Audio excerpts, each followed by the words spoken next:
Welcome to the ASTRALX Deep Dive, illuminating your path. I'm Solarian Zephyr, your Cosmic Strategist. I'm Lunaria Celine, your intuitive guide. We bridge celestial wisdom, unlock your modern path, discover guiding starlight insights, explore powerful cosmic energies. How do planetary transits shape your story today? Okay, let's really dive in. We've got some fascinating source material here today, and it's all focused on a really specific cosmic blueprint. We're looking at Virgo Sun men who have a Leo rising, and specifically what 2025 holds for you. That's right. And the way the sources describe this combination is pretty powerful. They call it the Hephaestus-Lionidas archetype. Hephaestus-Lionidas, I like that. So break that down. Well, you've got Hephaestus, the divine craftsman, Right. super meticulous, master of the forge that's tapping into that deep Virgo energy. Okay, the precision, the skill. Exactly. And then fused with that is Leonidas, the solar king. Think majesty, courage, that radiant Leo rising presence. Ah, okay, so it's not just two separate signs. It's this real blend. And the core identity that comes out of this for 2025, what did sources call it? The sovereign of sacred precision. That's the one. It's like, picture your inner workshop, that place where you hone your skills with intense care. Yeah. Now imagine it becoming a throne room. Your meticulousness, your precision, it's not just technique anymore. It becomes the very basis of your authority, your presence. Wow. So the mission today really is to unpack how planets in 2025 actually power this archetype for you. Precisely. Yeah. How do these cosmic energies coming through help you step into that role? How do they guide your path this year? We want to make it tangible, actionable. Right. And looking at the planets for 2025, the sources have this great term for it, a cosmic atelier. Ooh, I like that. Like a divine workshop set up just for this. Exactly. It Yeah. feels very intentional. And there are some key transits really shaping this space. Yeah. First up, we have Pluto. It's moving slowly, powerfully through Aquarius, and for you, that's landing in your 9th house. Okay, Pluto transformation, power, ninth house beliefs, philosophy. So this is about a deep, maybe even revolutionary shift in your core beliefs, how you see the world, your whole worldview. It's getting a major overhaul. The very foundation is restructuring. Okay, that's big. A revolution in belief. Yeah. How does that connect to, like, your personal creative side?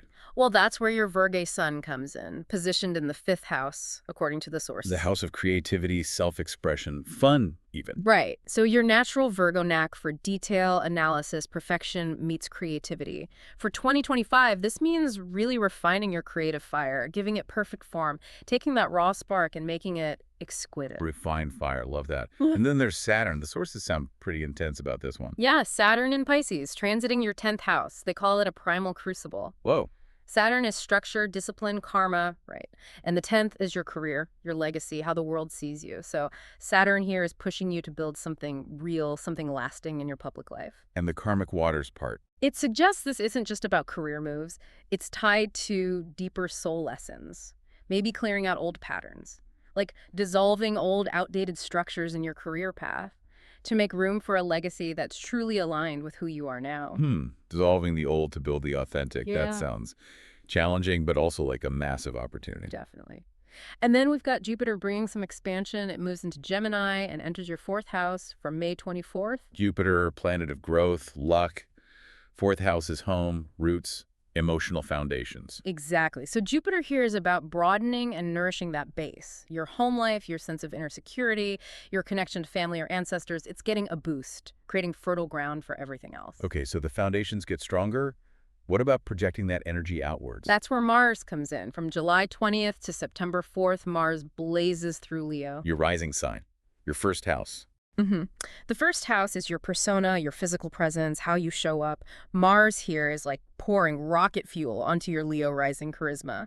You'll have this extra drive, confidence, this real power to express that regal side. It's quite a dynamic picture. Lots of moving parts. The sources use this quantum astrology analogy. Tell me about that. It's fascinating, actually. They suggest your Leo rising isn't just passive charisma. It's actively generating these charismatic particle waves. The article waves. Yeah, like you're radiating this energy that literally magnetizes opportunities and attention towards you. Okay, so Leo rising pulls things in. And the Virgo Sun. The Virgo Sun in the 5th house, it's described as producing laser-focused coherence fields. Laser beams? Kind of. So while Leo draws things in with these broad waves, your Virgo energy ensures that what you actually create and express is sharp, precise, impactful, like a laser cutting right through the noise. Wow, so magnetic waves and focused beams, and Saturn is kind of forging these together. That's the idea. Saturn in the 10th, that primal crucible, is taking these energies, the magnetism, the precision, and forcing them into something tangible, something lasting, your legacy. And there's one specific event highlighted too, right? An eclipse. Yes, the Leo eclipse on August 20th. Eclipses are always potent reset points.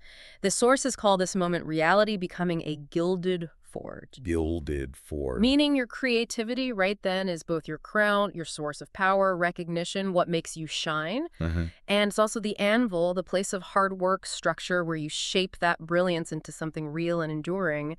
It's both the glory and the grind, beautifully intertwined. Okay, so we have this cosmic atelier, these powerful forces. But how does this actually feel? Yeah. In your body, the sources talked about somatic astrology. Right, the idea that your body is this royal workshop, physically registering these cosmic shifts. So how would that Leo rising activation show up? Well, the sources mention feeling this, like golden heat radiating from the heart when you get that recognition or applause, when you feel truly seen. Oh yeah, I can picture that. That warmth, that expansion in the chest. And the opposite. The flip side is shoulder tension, when you feel undervalued or ignored. Like your shoulders are literally carrying the weight of that unacknowledged royal presence. That makes sense. And they gave a prompt for this. They did, a somatic prompt. Massage collarbones with amber oil roaring. My presence commands respect. Roaring, I love it. Very Leo, it's visceral. Totally. Using amber oil for that sun connection, physically working that area, and vocally claiming that space. What about the Virgo sun side in the 5th house? Creativity. For that, they describe a possible feeling of a fluttering diaphragm during creative blocks, that restriction in your core creative center. Like anxiety or stuckness. Exactly. And then, when the solution comes, when the flow returns, cool palms. Cool palm. Yeah, Virgo rules the hands, the tools of the craftsman. So that sensation might be the feeling of calm, clear-headedness arriving as you figure out the precise path forward. Interesting.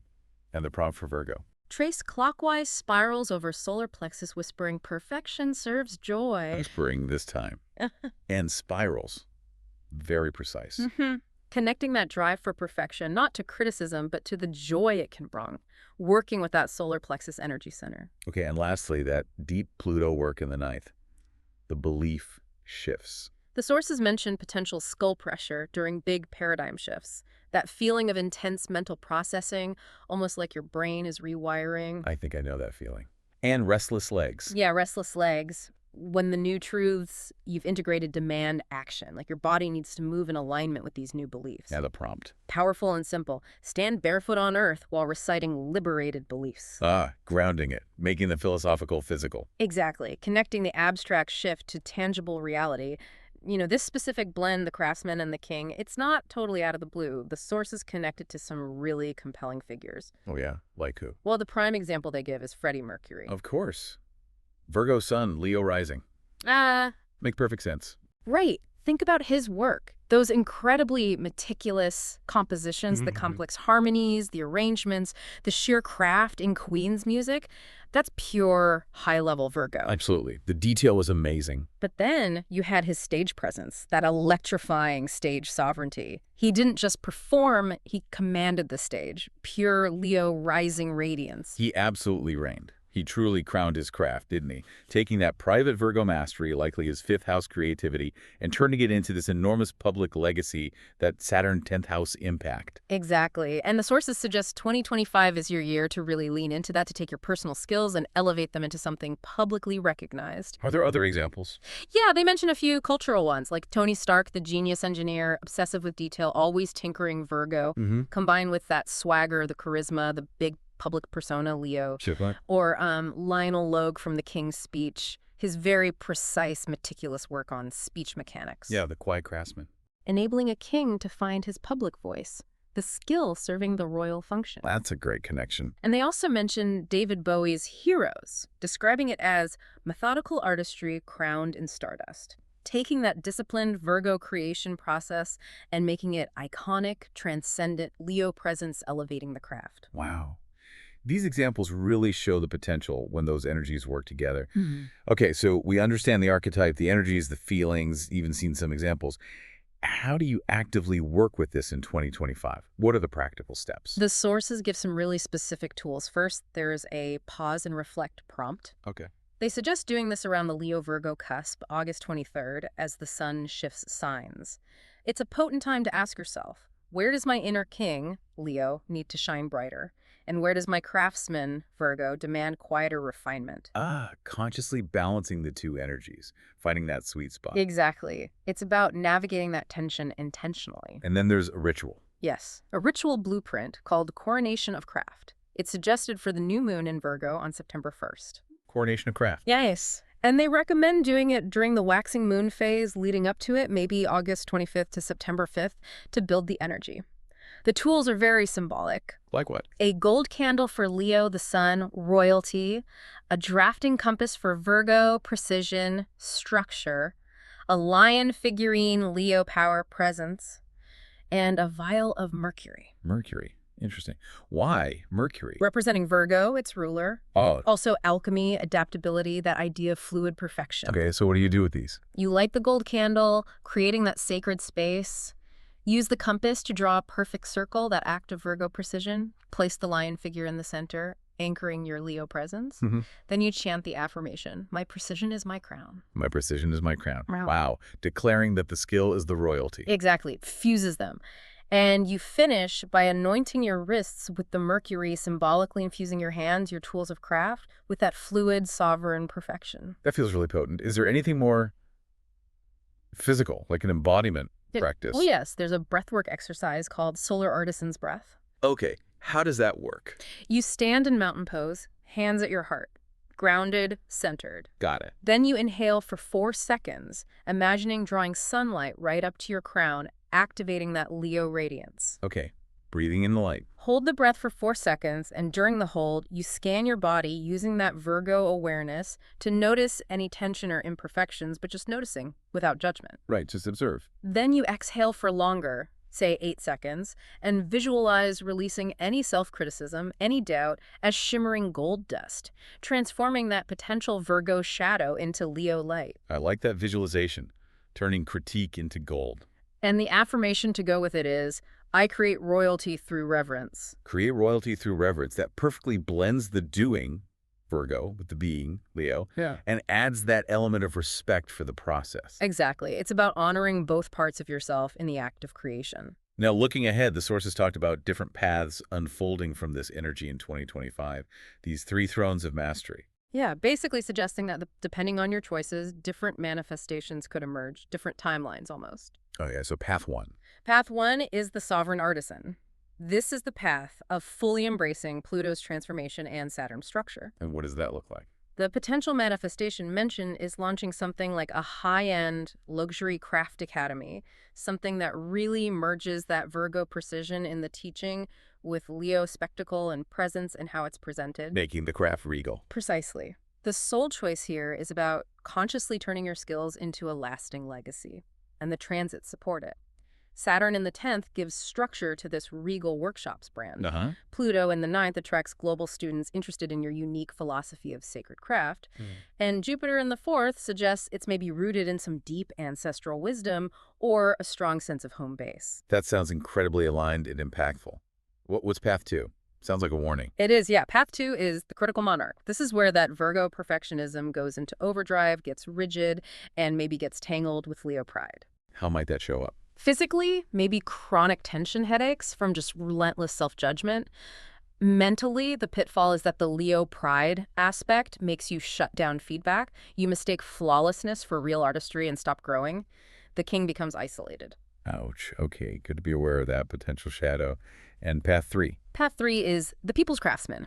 This path channels that 5th house creativity and 10th house legacy energy outwards towards community. How so? The manifestation could be something like creating a viral sacred making movement, sharing your skills widely, democratizing that master craftsmanship. Oh, interesting. So less exclusive academy, more broad empowerment. Exactly. The soul choice is about teaching royalty through rigor, using your skills to empower others to find their own craft and presence. They even gave an example, a crown and caliper masterclass, maybe mixing woodworking with confidence coaching, going viral during that Mars and Leo transit. Crown and caliper, I love using your tools to empower others. So if we pull all of this together, what's the ultimate message, the core wisdom for you navigating 2025? Yeah, what's the bottom line? Well, the sources really emphasize this core truth. Your Leo rising isn't vanity. It's the sun stamp on your sovereignty, your right to shine.